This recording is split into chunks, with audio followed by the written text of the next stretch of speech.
last 24 hours. Powered by Yiddish24, provided to you by The Click. Good morning. Today is Wednesday, Parshas Vayishev, and it's Chuf Kislev Tufshin Pai Vuv, December 10th, Tufshin 25. My name is Gershy Schwarcz, and I'm your host. On Edge, new terror plots and war pressure from Russia and Ukraine while Zelensky is running for re-election in middle of a war. Rising tensions in Iran and Pakistan. President Trump and Biden's gas prices. A Nobel Peace Prize ceremony without its winner. And the FBI holding Hanukkah 5 days earlier. To the weather in Minnesota, cloudy with a 100% chance of ice.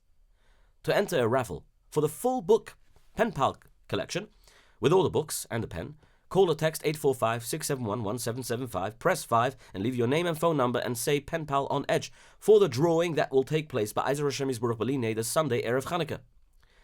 You can be the lucky winner, wherever you are in the world. Pen Pal is the present that speaks, and that every child is speaking about. Pen Pal is a collection of wonderful books, educational books for all ages and stages, using a smart little pen device that will transform how your child reads books or plays games, and your child opens the book, touches the pen with the pages with a pen, with two modes. One reads the story and the other interacts with them. Even some adults might find it useful. So buy it as a Hanukkah present for yourself or for your children all over the world. Does make a difference where, in all toy and Judaica stores and major supermarkets. The new book will keep on being added. New books will keep on being added to this amazing collection, the Pen Pal collection. So it's simple to load. Pen Pal. You can be the lucky winner. So remember, call 845-671-1775, press 5, or text me with the same details. Pen Pal on Edge with your name and phone number. European security services say that a Russian-backed network used normal shipping hubs to move small explosives through depots in countries like Germany and Poland, and some parcels already exploded in European warehouses. Investigators believe the goal was to get these packages loaded onto cargo or even passenger planes bound for North America and trigger fires or explosions in the air. The plot was stopped before any device reached an airport check-in for US-bound flights. Ukrainian President Vladimir Zelensky says he is ready to hold elections in Ukraine, but only if security and legal conditions are in place.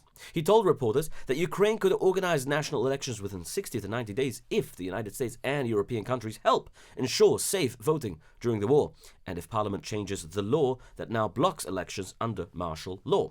Zelensky rejected claims that Trump said yesterday that he is clinging to power, saying he was elected by 73% of voters in the country and is open to any elections. But he warned that millions of displaced people, soldiers on the front lines, and Ukrainians under Russian occupation would all need a way to vote without putting lives at risk.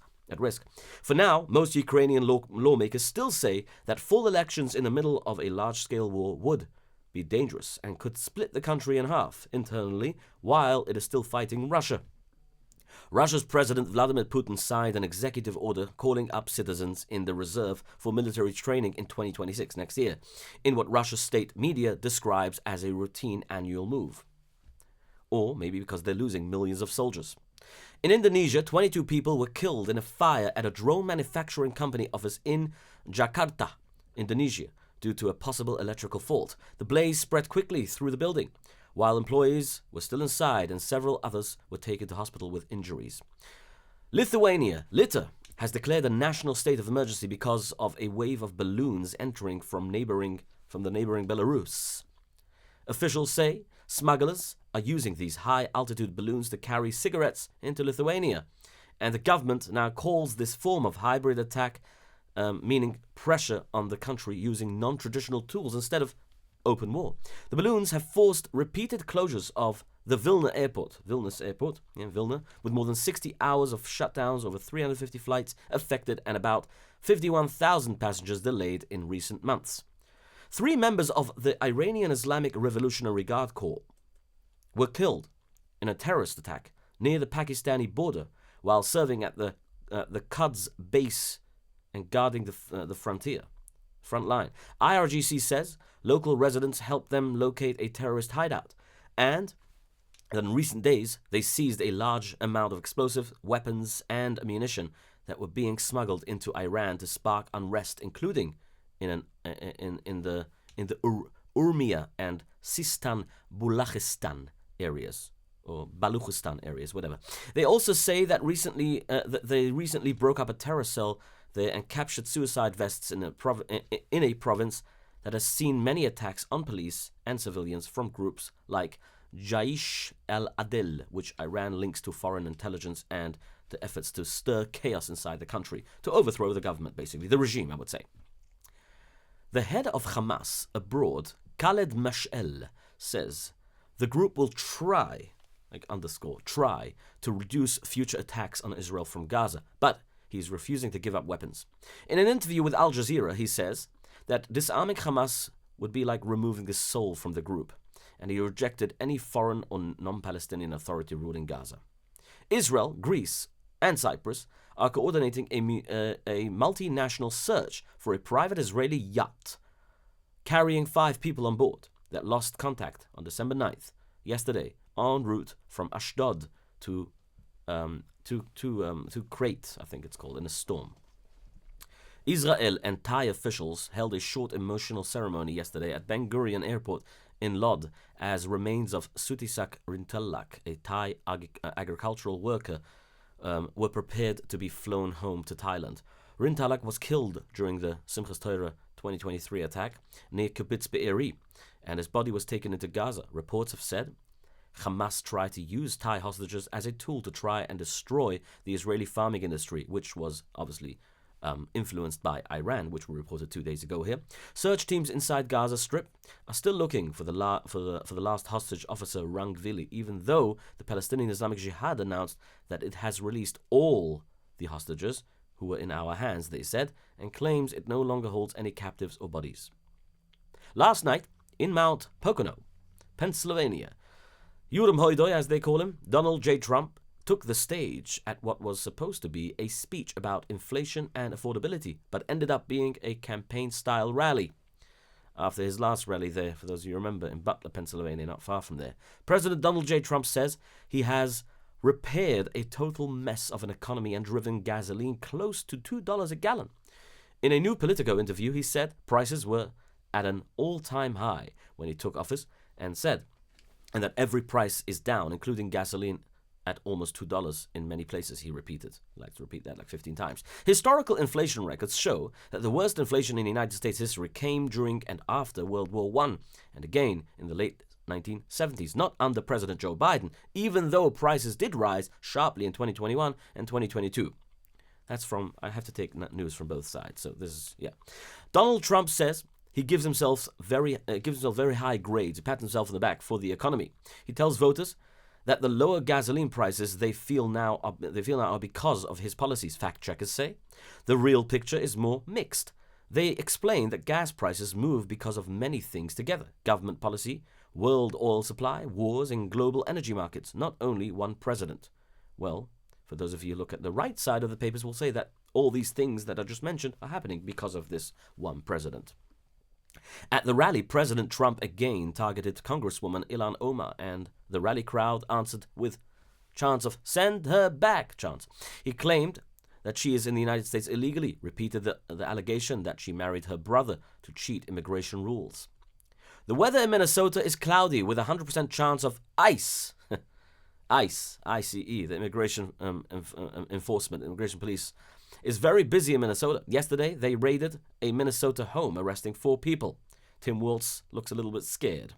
President Trump also defended the deadly United States military strikes on small boats near Venezuela, saying that every vessel destroyed saves 25,000 American lives from these fentanyl drugs smuggled into the country. Since early September, the U.S. has carried out more than a dozen such attacks in the Caribbean and Pacific, killing at least 60 people and possibly more as new casualty reports appear.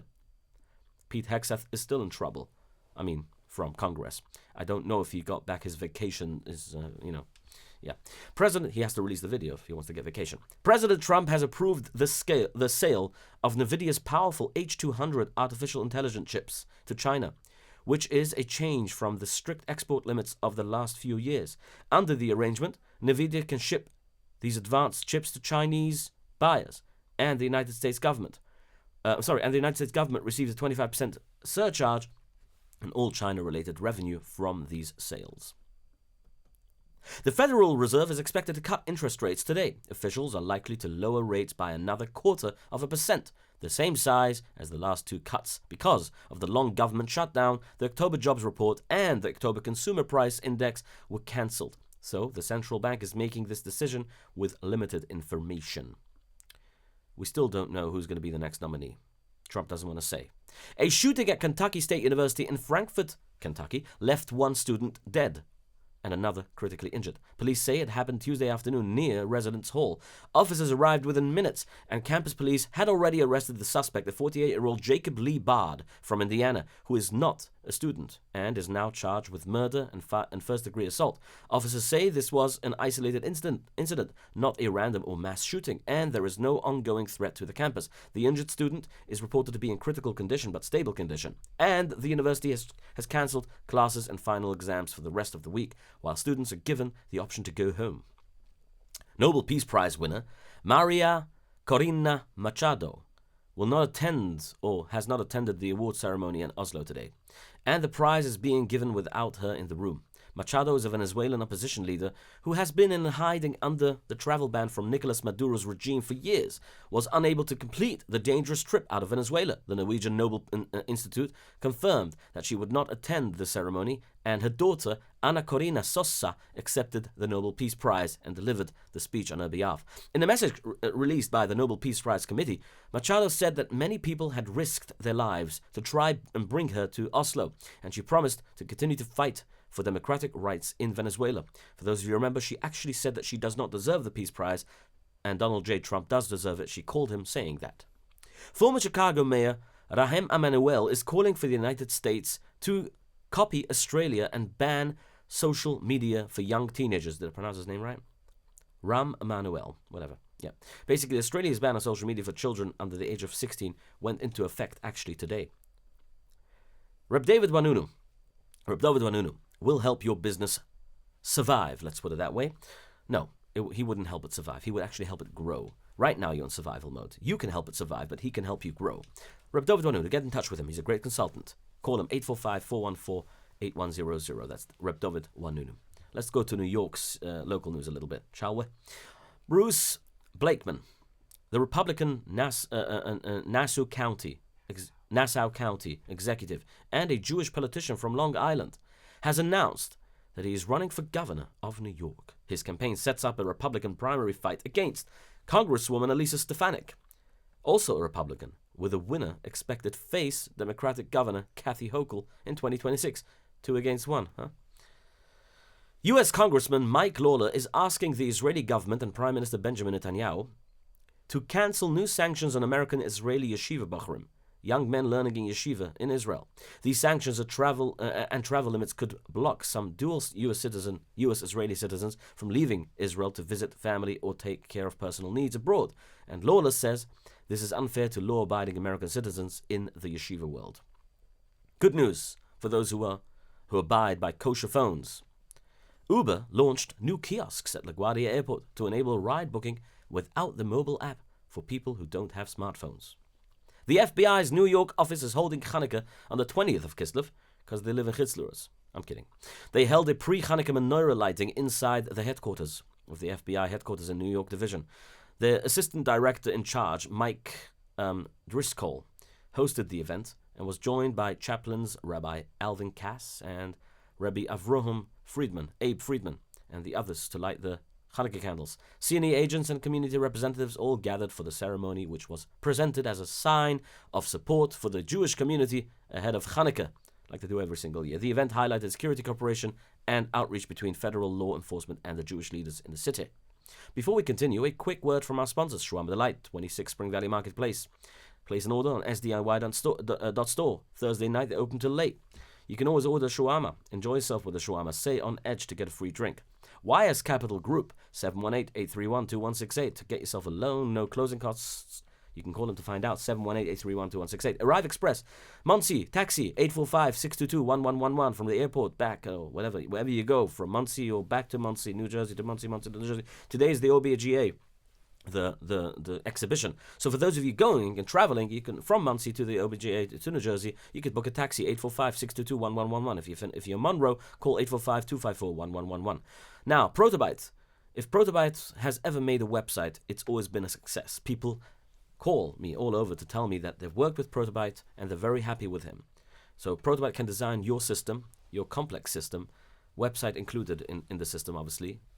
Brings all apps together in one place. Create visionary websites for you, visionary applications for your business. 347-354-1237. That's Protobyte.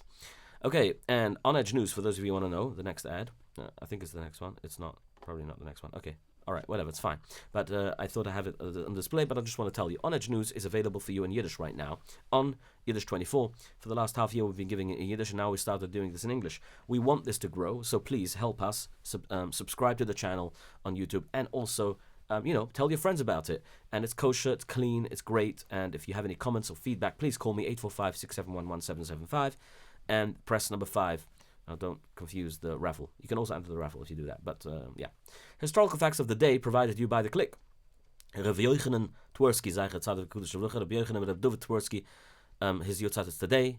A lot of people know him. He was known as the Rachmas Trifke Rebbe. Zeicher Tzadik Kudish Rucha. Today is his Yortzeit. Also today is the Yortzeit of the Vishnitzer Rebbe, the Imre Burach. From Vishnitzer. Burach Hage of Vishnitzer. Burach Hage was the Imre Burach, was the second Vishnitzer Rebbe, the son and successor of the Tzemach Tzadik. Tzemach Tzedek is about to get confused. Tzemach Tzadik, Menachem Mendel Hager.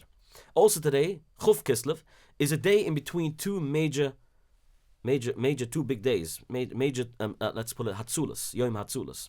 Yesterday was Yad Kislev, the Hatzulah of the Baal Tanya. He was saved from prison.